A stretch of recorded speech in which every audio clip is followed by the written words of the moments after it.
Bar for Bar album reviews. D.Bledsoe, Project Enrichment. Project Enrichment is the latest project from Richmond rapper d.bledsoe. This album follows a 5-year hiatus from music, with his last album being Concord 11. His return to rap is all thanks to the formation of Grand Nationxl, and it's great to have him back. This album comes in at a total runtime of 26 minutes with 11 tracks, all produced by d.bledsoe, so you're definitely in for a quick listen with some dope production. The album starts off with the track Cranberry Vodka, which mostly serves to bring people up to speed in terms of DB's history and his rhyme style. The first few lines give you an idea of where he came from, where he'd find crack in a slit that was cut into a tennis ball. This tennis ball idea and line continues with the side eye to the fuzz, which is really just talking about police that really never protected and served, and so you give them a side eye, but it's also referring to the material of a tennis ball, and the side eye is just the slit that's cut into it. So I thought that was pretty dope. Next we have Seed 16. This track was originally released via Roots and Branches, and included this track, Juvie and Mace, Autumn Mars and the Apocalypse, and Ball Till You Fall. DB wanted all the music from that Seed project to be released for everyone to hear, so here we are. This track really has DB just talking to shit, and it's a dope track. One of my favorite lines from this track is, "I'm gonna be the first rapper from Richmond with a Pharrell beat, you know, Contra Costa to CC like Chanel beat." Mostly due to the idea of manifesting this Pharrell beat. Like, if you put it out there, it'll eventually come to you, right? But it's also because of the Contra Costa line, you know, Contra Costa CC like Chanel, like their logo is CC, so I just thought it was cool. I also enjoyed the quick nod to Lupe's kick push later on in the track. Continuing the tracks from Seed 16, next we have Juvie and Mace, featuring Brookfield Deuce. This track has DB showing you some of his influences and where he wants to get with that in mind. It touches on a little bit of his past with the lines, "In the building and I'm feeling like a billion. First-hand account of how to escape drug dealing. No, I wasn't Nino, yes I was one of them people. No ma'am, I am not evil, I was simply out of options." Sometimes you just gotta do what you gotta do, especially when there's no other option. Deuce's verse goes a little differently, where he talks about stuff that's a little bit bigger, I guess, likely touching on the government or leaders. One of the opening lines for his verse, "In the country they don't openly love me," does a good job of kind of explaining what he's talking about here, or trying to get across at least. Eventually people will become normalized to the idea and can begin to develop Stockholm Syndrome, where they think that the abuse that they're receiving is okay and just part of it. Autumn Mars and the Apocalypse takes things in a slightly different direction. This track really sits down and questions people's spending habits and serves as a way to promote financial literacy in this culture and community.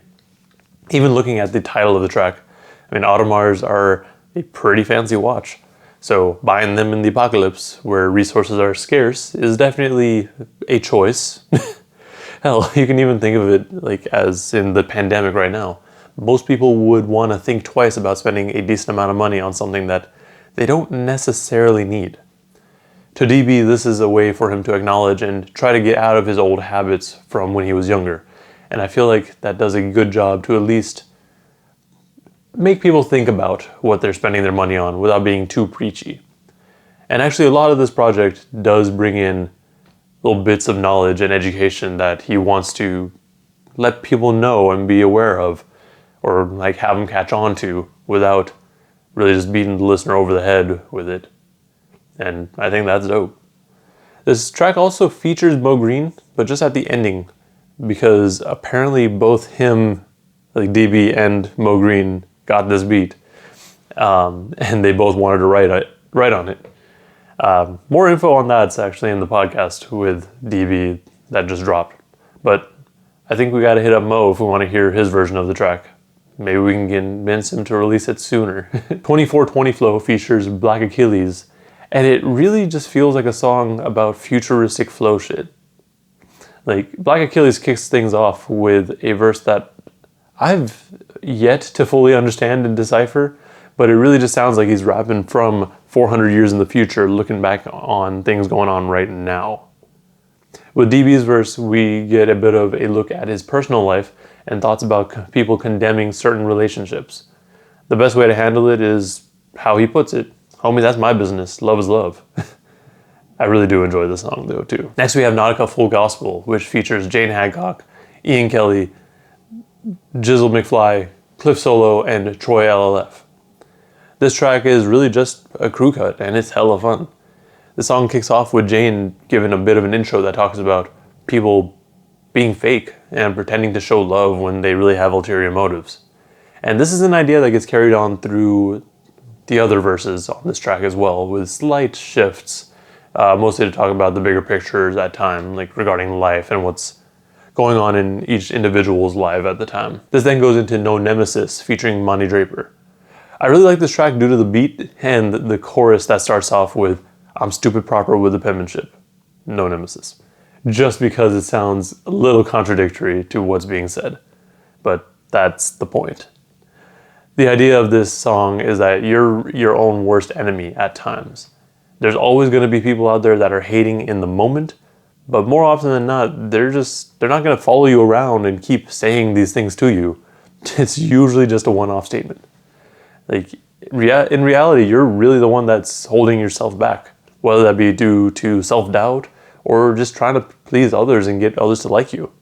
Like, once you get past that, you're good. Well Big features Champ Green, and it's about planning to do big things and doing them well. It's a pretty braggadocious track where both DB and Champ are just talking their shit and proving to you how dope they are with the pen. This track has a darker beat and overall feel to it compared to the other tracks on this album, but I think it still fits really well. I also really like that this track ends with Champ's verse, and then the next track, Educated Dope, starts off with him as well. Educated Dope is another crew cut with Champ Green, like I mentioned, as well as Kevin Allen, Passwords, B-Sides, and Brookfield Deuce. And apparently this track was originally going to be on the Grand Nationxl's Twice on Sunday Season 1 project, but it didn't make the cut just because it didn't flow too well in terms of the project. But it's dope to have it here. With this song, everyone brings in dope bars where they're just dropping gems of knowledge in attempts to educate. There's not necessarily a single topic that they're all rapping about, but they're all bringing something dope. Also, Password's verse was hella dope and definitely deserves the attention. Project Enrichment begins to wrap up with the track Wolves in the Winter featuring Mo Green. And this track actually does feel like an outro, mostly due to how the beat feels. And this title is somewhat of a reference to Grand Nationxl and how they basically brought DB out of retirement or his hiatus and back into rapping. It's also really dope because on DB's verse, Mo finished up, and then on Mo's verse, DB finished that up as well. So that's kind of just fun, you know, because it shows off their chemistry and their relationship there. And the final track on this project is Ball Till You Fall featuring Mac Ali, d.bledsoe's son. This song is a way to bring things full circle with DB's career because, as he mentioned in the podcast, one of his earliest tracks had his son featured on it, so it was only right to have him here again after the 5-year break. It's a very wholesome song where you can see where DB is trying to get himself and his family to. He wants to be able to show his family all these places like the pyramids in Egypt and the Australian outback. And, you know, this feels like it just aims to provide a bigger worldview and just, you know, to get out there and experience things. Overall, this album was really solid, and I actually had a really hard time getting myself to not listen to it when I had other projects to review and listen to. This is mostly due, I feel, to the fact that we had d.bledsoe and Basta working on this project together rather than having multiple different producers. And I mean, as I've said before, I tend to enjoy projects that have a single producer working on it a bit more, mostly due to the consistency that you get out of it. I think the other major reason that I gravitated towards this project so much is that it's just a quick and easy listen with subtle notes that you won't necessarily pick up on right away. You start to hear different things each time. My favorite tracks are Juvie and Mace, 2420 Flow, Nautica, Full Gospel, No Nemesis, Educated Dope, and Wolves in the Winter. I can't wait to see what DB has cooking up for us next. I mean, he already has another project ready. as well as, just all the other work that's going to be coming out of the Grand Nationxl camp. But that's all I got for this review. Let me know in the comments below what you thought of this album and what your favorite tracks are. Also, like and subscribe if you want to see more content like this. And please be sure to check out the podcast that I did with d.bledsoe earlier this week. It's a dope conversation. And make sure you listen to the album. With all that said, thank you for watching, and please stay safe out there.